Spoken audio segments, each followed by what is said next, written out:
Good morning, everyone. Welcome back to Power Hour. Today is Monday, 10:03 a.m. A little bit behind this morning, but we made it. Here we are. Let me get my volume adjusted for you guys really quick. I'm working really hard to not just scream at you, so let's see if this goes a little better today. I'm Kristen, and this is Parent Power Hour, typically called. You noticed in the title today, I'm transitioning us into thinking about calling it Power Hour, and that's it. And this is episode 31. Oh my gosh, you guys, that means that we've been here for this is our 31st hour of our Parent Power Hour, and I'm so excited that you're still here and you're joining me. If you've got little kiddos around, hopefully you can maybe get them busy doing something. This is time for you. If you're working, if you're multitasking, find a spot that you're comfortable in so that we can come in and check in here knowing that when we better ourselves, we end up serving the people around us better. And that's what this time is about. That's why I am transitioning from taking off the word parent, because all of us need that, right? Whether you're a parent, whether you're a teacher, whether you're a caregiver, whether you're someone who is leading a team, and the better that we can show up for ourselves and work on ourselves and give ourselves time, that means that we have the opportunity to move forward and to better serve those that need us, whether that means on our team, that we show up on our teams and we're ready for some productivity and some wonderful, healthy relationships. And today we are kicking off a little series this week, a little mini series about crucial conversations. I'd love to hear. I've got some people in here. Oh my gosh, Preeti! Yay! I'm so glad you're here. And Leon, looks like you're here and ready to go. I've got some others in here. So I'm curious, have you all already heard about crucial conversations? I'm going to throw up the book here for you. I'd love to see a heart or a thumb up if it's something that you have checked into before, or if it's brand new. I'd love to see like maybe a wave in the comment. This has saved my life. A friend of mine shared it about maybe 8 years ago with me. Yeah, it's 2012, so wow, my memory kicked in and helped me out on that one. But a friend of mine shared it with me as I was in the middle of some really intense work relationship conflict, ends up being a really unhealthy, sort of manipulative and emotionally abusive boss. Having conversations, and I was also at the same time transitioning to a team lead position, leading a whole department of teachers, and from K through 12, there were 7 of us, and so many different, it was an orchestra teacher, a choir teacher, a band teacher, some elementary music teachers. I mean, you talk about difference in people. While we all had the same teaching area in common, the way that we approach life, the way that you approach planning, and I bet this is true for some of you as well, that you're on teams and like you're all focused and you're all working on the same sort of project, or in your family, this is our family, we've all got this going, but something tells me that you probably have a lot of different personalities in your family, right? You don't all process everything the same way. And so having tools that came from this book for talking when stakes are high really saved me, and it's something now that it's so in practice and ingrained. I even went to a whole conference last summer, you guys, on it. I was there for 3 straight days. It wasn't only crucial conversations. It was about all the other things surrounding it: influence, creativity, making sure that you are accountable. So accountability is also a part of it. So I digress. So here's what we're going to do this week. We're going to talk about it. I know it's a silly title. I actually gave this as a 2-day, no, it was a one day training. And so I'm breaking it down to for us to have a few different chunks of ways of talking about it, but knowing that when we are in these kinds of conversations, things can get a little bit spicy, and we feel it in our bodies, and the people that are in our conversations with us definitely have that sort of recognition as well. And so If I was in person, we would be having some chips and salsa. Who doesn't love chips and salsa? I know I do. And I'm all about entertaining. I'm all about making people feel comfortable and know that we can be in these sorts of conversations together. And so, if we were in person, we'd be having some chips and some salsa and some salsa music to set the scene. So, go ahead. Go ahead and go pop over to your fridge. Go get your chips and salsa. Why not? Let's keep it interesting. It's almost lunchtime, right? It's almost lunchtime somewhere. And we're going to taco about it. And our first way that we're going to be doing that is to be identifying exactly what are these conversations. Let me go ahead and show you what our plan is for this week. Give me 1 second. In this little mini series.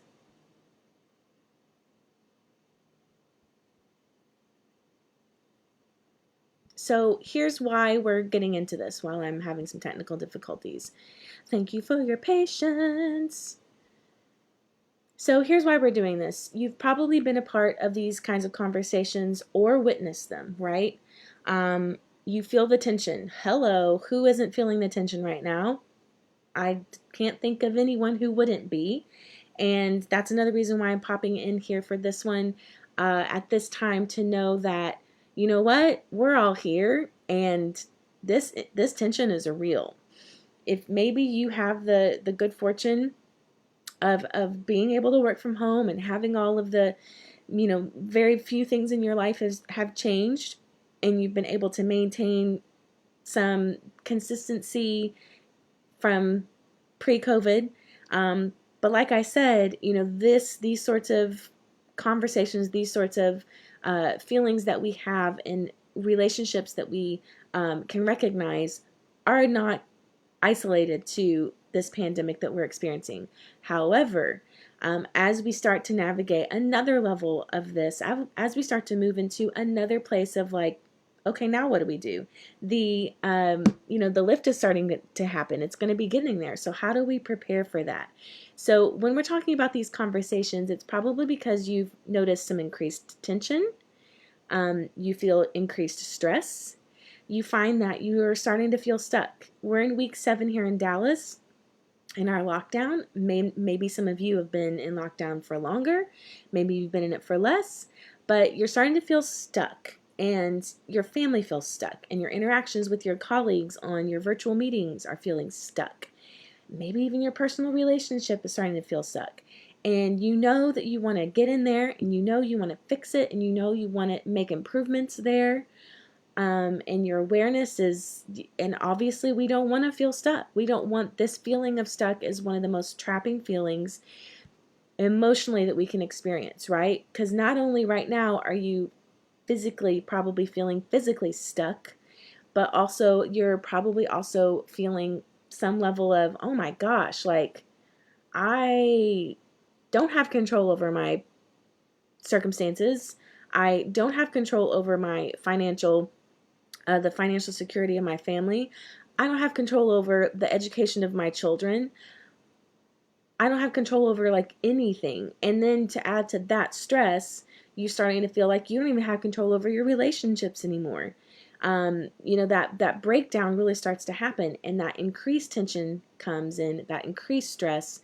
And so not only are you feeling that you're stuck, but then you even recognize it and you don't feel like you can fix it. I know you've been there before. I'm there right. We're all there. We're there right now. I can hear it in the comments that come through. I can hear it in the conversations that we have. I feel it in the conversations that I'm a part of, and I'm there with you. And so that's why I've come running back to the Bible. How do we navigate these kinds of conversations? How do we get this stuff out? Because if we don't get it out, then we continue to stay stuck, and our relationships continue to suffer. And when our relationships suffer, we have way less of a chance of having any sort of positive impact and change on all those other things that are actually the things that are going to help life go on, right? Creative thinking when it comes to financial adjustments. Creative thinking when it comes to new routines and habits in your family, and how to fill in the gaps of the things that we're noticing with possibly the education of our children. So when we have more positive experiences in our families, in our conversations, in our relationships, then we can start to move forward in those other things, right? And all of it matters. So here's our little mini series this week. What we're going to do is we're going to identify the elements of the crucial conversations. We'll get to some tools for getting those conversations started. I'll even share with you a style under stress test. And also we'll get to some quick little tips for things when do get a little spicy. Noticing that when we have these sorts of conversations, then we can start to move towards those things that we want to feel, which is confidence, less reluctance to even address those issues and concerns. And we can really also start to accelerate the building of trust between the individuals. And that's what I want for you. That's what I want for all of us during this time, that we can get to these elements of having these sorts of conversations, and that you can walk into your kitchen and instead of everybody's in fight or flight mode, either people are "Rah!" or they've chosen silence in your family, or if on your team, every time you show up on your virtual meeting, people are like, hey, okay, so what's the plan for today? There's no life there. There's no, because people are holding back because they're noticing that tension. And you can feel it on your virtual meetings too. I know you can. I know I do, right? Even on the ones that we're on the phone about, even on the texting ones, we can feel all of that stress. And instead of recognizing it and being like, this is tough right now and I don't like the way this feels and we're not being productive as a team and my kiddos haven't spoken to me in 4 days, right? Middle schoolers, high schoolers, anybody? Maybe even your adult college children that might be in your place. And that's because you're feeling reluctant. You know that that's not okay. You know that's not the way you want to feel. That's not in line with the best version of yourself, which is what we do here in Power Hour. We strive for the best version of ourselves. We try to find ways to level up always. And we ask ourselves, how would the best version of me handle this? So let's get to it. Let's look at what are some of the identifying elements of a crucial conversation. What actually makes a conversation crucial? And you're going to recognize these as soon as we get to them. It's any kind of conversation where the stakes are high. Maybe something it's really important that's on the table. I don't know. Are you feeling like there's some high stakes right now? Are you feeling like there's some stuff that is out on the table that you're like, ooh, I don't know how this is going to go. I don't know how it's going to go. I don't know, like how, when the lift happens, how am I actually going to, is my kid going to get to go to swimming lessons this summer or not? How's it going to go? How are we going to restructure? Stakes are high, right? You have a lot to lose. We all have a lot to lose if we aren't able to have sorts of conversations. Another element of a crucial conversation is when opinions vary. There's a moment when we actually expect someone else to disagree. You're taking a new idea to your partner and you're saying your spouse or the person that you're parenting with or whatever the case may be, and you're saying, look, it's not going well with the kiddos. We need to try X, Y, and Z. And you already know they're not going to agree with you. You go to your team and you're saying, guys, I know we had to cut like those other positions last week, but I think we need to think about hiring one more position because, and you already know that the team's not going to agree with that because they just fired 3 people. And you already know. So having those differing opinions is part of it. Emotions run strong. Care and concern are deeply rooted in the topic and the outcome of that conversation. That's that high stakes piece too. But that you've already talked about this before with your mom and you're like, okay, last time this didn't go so well. We have that memory, right? We're like, oh, last time that didn't go very well. And we didn't speak to each other for 3 weeks when that happened, and it wasn't even quarantine life. This time, we've got to press through this. It's important because it's having an impact on my family. I need to go talk to my parents about this. I need to go talk to my mom about this. I need to go talk to my boss about this. And last time it didn't go well, but something has to change, right? And that's where we are. We're saying to ourselves, listen, something's got to change. This has to change. Whether it's your conversation and your relationship or whether it is the productivity that you're having on your team. And unfortunately, when it matters most, we do our worst. Now, there are some times when we can handle a crucial conversation. So now that we've got that identified, stakes are high, differing opinions, and emotions run strong. And sometimes that means that sometimes we can do it well. We can do one of three things. We can avoid it. You've never talked to your boss about that thing. You're never going to talk. Nope, not going to do it. Just going to keep on doing my job and go to work. We can face it and handle it poorly. Hey, boss, listen up. This ain't working for me. I don't know who you think I am, but I'm not doing all that stuff anymore. I was doing that and you didn't recognize it. I was doing that and I brought in all this income and I did all of this. And you know what? I'm not doing it anymore because you're just sitting back on your Zoom calls and you're not doing anything. That's not the way to handle that. You're calling it out with attitude.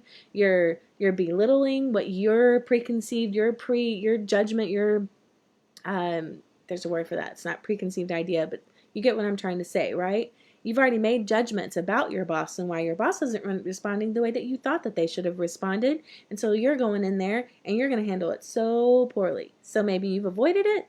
Maybe you do just say, you know what, that's it. I'm going in. This is the last time I'm dealing with this. I'm tired of my teammate showing up and just not contributing. And that's not right. I'm going to call my teammate out next time we're on that Zoom call. Or we can face it and handle it well. And that seems simple, right? We could probably walk away from it, or we could handle it and start getting those claws out, or we could do it well. And you're probably thinking like, oh yeah, well I'm going to handle it well because those first two things sound awful. You're going to go, every time you walk in the kitchen, you're just going to ignore it and act like nobody's there. Like you're not going to do that. You could, but you also know that that doesn't feel good. And then that just compounds on top of it, right? Or that's the reason why you're here. You're here because you're like, you know what? I'm going to handle this well. And so when we do handle it well, we take a deep breath. We practice some of those other tools we reviewed here on Power Hour, which are, you say the word hippopotamus in your head, inside of your head before you move on. You go hippopotamus. That helps you to take a breath, or you can count to 3. I find hippopotamus a little bit more. It's silly, right? You're going to remember it. You're going to go hippopotamus in your head. So what I hear you saying is that, and you're going to review that conversation. Those are some of those calming tools, and that's when you are showing up well for that conversation. And you're going to say to your inner self, uh-oh, here it comes. Something is welling up within me. I've gotten pressed back from my 15-year-old, and I knew that was going to happen. And I took my hippopotamus breath. It's coming in, and I'm going to boldly step up, and I'm going to practice all my other tools. And I'm great. Sometimes we are so good at these conversations, but then we have the majority of our life when we're not, right? Come on. Those times when we actually kick in and we're like, oh, and you leave that conversation and you're like, yes, that felt good. My child feels good. My teammate feels good. My boss I am expert conversationalist. Any problem. Let's go have another one. Pile it on. And then you start walking around the house and you're like, I'm going to have a conversation with you. I'm going to have a conversation with you. Because you're like, yes, that was so successful. But then we have like the rest of our lives, right? And in those moments, we are at our worst. We might yell. We might withdraw. We're probably going to say things that we regret. And you step away from that conversation, and in your head, you're like, what was I thinking? What was I thinking? Why did I even say that? Why did that happen? We get on our worst behavior at times because, you guys, that's how our bodies were designed. Great. Thank you, human nature. We're designed that way, right? We're designed with that fight or flight. And I'm going to read a little bit from you because I do better if I have like the factual, and this is all from Crucial Conversations. You saw that in the title. But that's this evolution or this genetic tendency or this The way that our bodies were designed is for this fight or flight, so that when we feel, for example, if somebody comes into you and you're on that team meeting call, or you're discussing the lift, you're discussing how things are going to happen in your community, or let's go with that one. I feel like that one's really relevant. So you're discussing with someone, a friend. We don't even have to put it into work or family.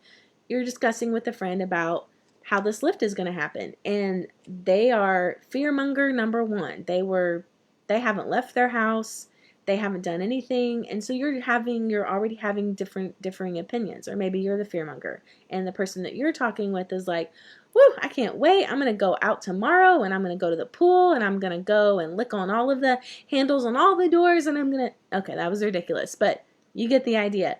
And already in that conversation, when someone is having a different opinion with you, I bet even with me throwing some of that out to you, even virtually, I bet you were just like, zzz, like you could feel it up your back, right? Like those little hairs that stick up in the back. You start to have a visceral physical response a lot of times when there is a really extreme differing opinion. And it's science, right? It's actually how your body, you have no control over it. Your body reacts. And you have two tiny organs seated neatly atop your kidneys, and they pump adrenaline into your bloodstream. You don't choose this. Your adrenal glands do it, and then you have to live with it. And unfortunately, what happens is that your brain takes all that blood that's usually pumping in there and sends it straight to more high priority parts of the body, which happen to be arms and hands, and that fight and that flight. That's that adrenaline kicks in. And that's why literally you feel like you want to run away. You feel like you want to just leave the room. Just leave the room. Or you feel like you want to raise your voice. You see this in toddlers, right? They physically want to chuck something across the room when they're trying to express something that's happening. And that all of that emotion that's drained from their brain, all of that blood has been shifted there. And unfortunately, that's where it goes, because your body's starting to prepare for an attack, right? Even though all somebody did was say they're just going to go out to Target and then go swim at the pool and look at all the handles on all the doors as soon as they leave and go places. And you're like, I'm not leaving my house for the next 9 more weeks. I am not doing that. And that's just a differing opinion, right? I know it's extreme. It's silly. Just go with me. But that's because your body even feels that as an attack. It feels someone else's opinion as being different as an attack. And so we're under pressure. And there's also that. Here we are thinking about how we're going to strategize the lift. Thinking about how we're going to have a conversation with our spouse about what are our decisions about schooling our children, or education opportunities, learning opportunities for our children. Here we are under pressure. How are we going to wiggle around the finances so that we can be sure to pay for X, Y, and Z because one spouse is working and one isn't? You fill in the blanks. All the levels of pressure are here. And so we add that to this one conversation that it happens in real time, as quick as a snap of a finger, right? That visceral reaction, and that pressure of, oh my gosh, I have to have the answers. I need to know what's going to happen next. I've got to have this, extremely complex position in my brain and things figured out.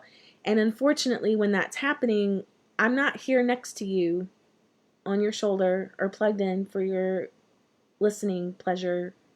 I'm not standing in your kitchen next to you when your 15-year-old walks through the kitchen again and doesn't say a word to anybody because they haven't in the past 6 days. Because #emo life is 15-year-old life, right? And I can't be there next to you, and you have all of these things crashing down, and yet there's no coach and there's no book, and you don't have your notes from what we're going to unpack this week in front of you. And so here you are, and that's where that blood is pumping, and that's where that yelling comes from, or that frustration, or that thought of when you leave that conversation was, what just happened? Who am I? What was I thinking? How did I get there? Because what do you have to work with in that moment? you have the issue at hand, you have the problem, you have that other person that's involved in that problem with you, and you got a brain, I'm just going to read it from here because it's so good, and you got a brain that's drunk on adrenaline and almost incapable of rational thought. And so that's why we will get into starting to break down some possible solutions and some tips and tools on how we can manage what does happen next. And it takes practice, you guys. You know that. You know that it's going to take considering, acting in self-defeating ways and acting in this instead of this complete frozen moment of, okay, I knew this was coming. Here's my reaction. And we're going to practice it this week. All right. I want you to hang tight. I want you to stay strong. This is the beginning of a little mini series that we're dipping into how we can start to improve our relationships and get in a position so that, what happens, our career can actually kick off. Our work life, our organization, our company, the team that we're working on can be a better functioning team because of this hanging on to some of these crucial conversation skills that we're going to dip into.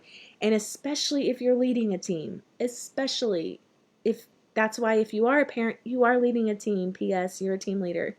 Your team is like that 3-year-old and that 7-year-old and your spouse, your co-team leaders, hopefully. If you're leading a team, that's even more important. If you're trying to lead your company into the next level, a lot of times we get it wrong because we think it's about organizational performance and productivity and making sure that those policies and those processes are clear. And you know what? I got to give that performance review because in the past 3 weeks of virtual at-home working, this person hasn't, produced the same numbers. And so what we end up thinking about is more about the numbers as we're trying to run our companies and to run our teams and to lead our teams, when the problem is not really the numbers. It's the fact that homeboy hasn't shown up on the virtual meetings because something else is going on. And in order for you to get to that thing of what's going on, you got to have some skills and crucial conversations. And that's the key to real change. And it does not lie in implementing a brand new process. It does not lie in having a more clear agenda with identified deliverable outcomes. It doesn't lie in that. It lies in getting people to hold each other accountable to that process on teams, to, as a family, to keep that right in front of you and keeping your vision clear. Hashtag 2020 vision, right? It's like the third time I've used a hashtag today. I don't know why. That's not really my thing. Maybe it is though, you guys. Maybe I'll pivot and it'll be like hashtag power hour. The idea is that if we hang in here this week, we're going to get some tips and tools on how to talk about it. And I know it was a silly title. It's a workshop I gave a few years back and to a team of teachers and teachers that were on different teams from all over the place. So what we'll do this week, and I'll give you the little preview again about our little mini series. Today, our plan was simply to just break it down and identify some of those elements of the crucial conversations. What does it feel like when you're in that? And tomorrow I'll come back and we'll get some tools for getting that conversation started. My hope here is that when the stakes are high and these opinions are starting to vary and the emotions start to run, that what would typically be a casual conversation or something that you avoid, that you can start to leave it and feel confident, that you can move more confidently towards what is the best version of yourself, and that you have less resistance, less, reluctance. That was the word that I used on the previous screen. Less reluctance towards addressing these sorts of issues and concerns, and that you can continue to accelerate the building of trust. We've got a lot of rebuilding of trust to do, guys. We do. As families, as communities, as neighborhoods, as whether it's on a virtual Facebook group or whether it's in people's real lives that you're passing by with your mask on at Target, because that has some things to it, right? It has that visual reminder of we're here. We're keeping our distance because there's still something else going on. And what I hope it can do for you is to give a visual signal of, you know what? I'm trusting that that person is doing what they think is best for their family. And I'm trusting that we will all move forward together. I don't know where that came from. That wasn't a plan of my wrap up here today. But hopefully what we can do is that we can continue to move forward with real inspired learning, that we can move from learning, that's what we're talking about here, from our heads to our hearts and through our hands, so that we can take one more step closer, and we can take one more step to become more clear on who we are and the lives we want to live, love, parent, and lead through. I hope you found something awesome today for you. Come on back the rest of this week, rest of the days this week. I'm Kristen. This is Power Hour. That's right, we're transitioning. We're not calling it Parent Power Hour because this power is for all of us here, whether we parent or lead or love, and we can find power in that wherever we are. If you like what's going on here, awesome. I've seen lots of hearts and thumbs today. That's really encouraging, not just to me, but to everyone. This is a part of newminds.tv and New Minds Enrichment, and we will be making some changes the first week of May. You're going to see some schedule changes to these lives here for Power Hour, as well as some of our other shows, so stay tuned, and you're going to see some exciting things and some exciting changes. Like us, be sure to follow us here on Facebook as well, and comment. Hello, I can so much feel all of your energy when you show up and you put in some likes, and when you show up and you put in some comments, and let me know what does resonate with you, or let me know when you're like, hey, I'll raise a hand, a little bit of a timid hand, to that whole leaving the room and avoiding those tough conversations. I can do that. I can also say that I might have faked once just muting a Zoom call because, whoops, I'm sorry, I didn't hear you. We had a technical glitch. Because you've avoided it. You know you have. You know you've done it at least once, right? No, but for real, come on back tomorrow and the rest of this week, and I'll see you then. Have a great, wonderful rest of the day.